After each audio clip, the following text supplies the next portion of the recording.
I'm going to admit I have not even been paying attention to the itinerary. At this point, you just have to assume that we're going to go where the buses are going to go. We started off thinking that we were going to be heading towards Hezekiah's tunnels. Then we were told we were heading towards Bethlehem. Then it became the city of David, and now we are headed to the Davidson Center. Ironically, our first entrance into the old city is through the Dung Gate, which is a name dating back to the days of Nehemiah. This is where they used to take the trash out, and that's been a necessity ever since cities were invented. Every time we hear something new happens. Several times we've been here over Shabbat. This time around, we're here as somebody who's celebrating his bar mitzvah. So,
put something, we appreciate that. If not, it's okay, but it's not okay. Our guide mentions about the bar mitzvahs going on, and this is one of those things that we didn't get to see the last time we were here because we were here on Shabbat. Bar mitzvahs are exclusively reserved for Mondays, Wednesdays, and Thursdays. Now, why not Tuesdays, I'm not clear, but if a boy's birthday is on Saturday, first of all, you'd be having the priest read the Torah, and secondly, you can't film it because that's work. You're turning on your phone, your camera, your computer, and that's not permitted. So they reserve these days for the celebrations. I'm told they do dozens of these bar mitzvahs every day that's available to them, and they're not cheap to do here in Jerusalem, I'm sure, because of its importance. So now we're making our first stop of the day, Monday morning in Jerusalem at the Davidson Center. Through the Dung Gate over here, and we're going to visit the Davidson Center, which is this part over here, okay, outside the walls of the Temple Mount. Later we're going to go to the city of David, that here you can see clearly that is outside the walls of what we know today as the old city of Jerusalem. But if this is the old city of Jerusalem, this is the ancient city of Jerusalem, okay? This is where everything began, and that will be our next stop. Okay, could everybody see what I'm talking about? If anybody wants me to show again or to explain again, let me know. We're right there, right. We are right here, okay? We are now going into the Davidson Center. So, new city of Jerusalem, old city of Jerusalem, city of David. Old city of Jerusalem, Temple Mount, ancient city of Jerusalem, and all the new city of Jerusalem around it. When we're talking about Jerusalem, we're talking about a city of 1 million residents, of whom 33,000 are living within the old city of Jerusalem. So that's what? Very small percent of the population of Jerusalem. Until 1860, this was Jerusalem. There was nothing outside the walls of Jerusalem. Okay? It is hard to see it today, but Jerusalem is actually a city built on hills. Okay, so it's all hills and valleys and hills and valleys. One of those valleys used to be over here along the western wall of the Temple Mount. It was called Terropion, okay, the Valley of the Cheesemakers. Wisconsin. It disappeared with time because of the construction. So nowadays you can't really notice that it is actually a valley, a geographic valley going through, but it was. More, I will tell you when we will be walking through the old city of Jerusalem. Are there any more questions? Where would Golgotha be? Because it was outside the city originally, but now it's It's inside true. the city. Golgotha nowadays is located over here, more or less, well within the walls of the old city of nowadays, not in the days of Jesus. Golgotha was a hill outside the city of Jerusalem.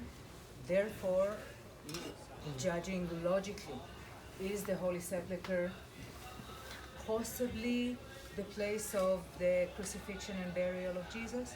Yes. Okay, according to the Jewish laws, it is outside the walls, so they could bury him over there. The Garden of the Tomb, same thing. Okay, so from that point and on, you go according to your faith. But both of the places are legit, archaeologically speaking. Okay? And the Mount of Olives is where? Here, I'm standing in the Mountain of Olives. So is that the east gate right in front of you? Yeah, that's right. That's the sealed gate, the Golden Gate or the Gate of Pity that I was talking about yesterday. Okay, so around the old city of Jerusalem, there are 8 gates. On the way, we saw the Damascus Gate, the beautiful gate of the northern gate of the city. We've seen the Herod Gate. We passed next to the Lion's Gate, and now we have gone into the city through the Dung Gate. And there's still the Jaffa Gate and the Zion Gate and the New Gate, okay? Many of them. That's what. When wandering around here, you need to really roll with the punches sometimes. We were headed in this direction and had to turn about because we've come across some further excavations. So I'm not sure if this was here beforehand or if this is developed since the old city was retaken. But they have this little garden here, and I want to say that this is urban planning before urban planning was a thing.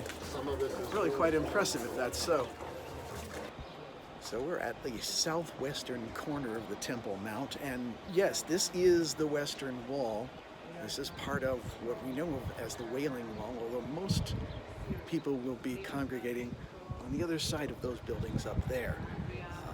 Way over there is where the temple was, and therefore the backside of the Holy of Holies, which makes it that much more sacred. But this is all part of that construction. At the base of the wall, you can see huge piles of stones. These were thrown down when the temple was destroyed after the rebellion in 70 AD. As I'm told, although Yale hasn't confirmed this, one story I've heard was that the Romans were tearing all the stones apart because they thought there was gold in the mortar holding them together. The cornice displayed here would have existed right up there on the southwestern corner of the wall. And this would be where one of the priests would play the shofar to signal the people that the Sabbath was about to begin, time to lay down their tools, get themselves bathed, and prepare for the Shabbat. And along this walkway, right outside of the temple, but still close enough to be sort of holy ground, where there were people selling sacrifices and exchanging money so as to pay for those sacrifices, Jesus would have been walking through here, throwing the tables over and chasing the merchants out. Now we're walking up against the southern wall, and bear in mind that all the walls of the Temple Mount still exist. It is only the temple that was destroyed and not the mount area itself. It had this flat area to work with. The Romans basically destroyed the temple only because it was the symbol of Jerusalem, Judea, the Jews. It was something to unite around. Much of the rest of the city seems to have been spared in terms of the building, which is a good thing because it leaves a lot of archaeological evidence for us to uncover yet. Behind me here on the southern wall is a construction from Muslim and Crusader times. The black dome here is Al-Aqsa Mosque. And while I asked her about the circular moon shape at the top, apparently there's no particular significance in that not being a crescent. It's still the moon. Daniel points out that it looks like a great handle for God to lift the dome off, but I think he's just coming up with things. This area was referred to as Solomon's stable, but there's no indication that he kept horses there at all. Yale claims that Solomon never had horses, which seems odd. I had thought he'd traded for just about everything, and horses would definitely be a useful thing to have, as opposed to things like peacocks and ivory, which are purely decorative. On the other side of Solomon's stables, still on the southern wall, there is a series of archaeological finds that have been coming out in the last decade or so. These are a vast network of mikvahs, which would basically explain how you could baptize 3,000 people in a single day on the day of Pentecost. For the longest time, people weren't sure how that could be possible. But again, as archaeology has uncovered stuff, more and more, this sort of practice makes sense. We're waiting on Hulda's steps, named for the prophetess that Josiah, the righteous king who fell in Megiddo, consulted upon discovering the book of the law when they were restoring the temple. At the moment, there's another tour group going through, which is all good and well. This is, after all, the temple. This is an important place of worship. But it is odd to hear a group talking about American politics at the temple in Jerusalem, and I'm not sure that I consider that appropriate, but everyone will have their own say, even myself, and I'm sure people have a problem with what I have to say. I'm still always amazed at this place and how much they keep uncovering. Every time I come here, there's something a little bit new or a little bit more. Okay, this is something I've never seen either. Somebody is trying to get into the Dung Gate and they are not going to be able to make it. The truck is going to get stuck if they keep trying. Are they going to try again? Looks like he's going to give up and go somewhere else. That's probably the better part of valor.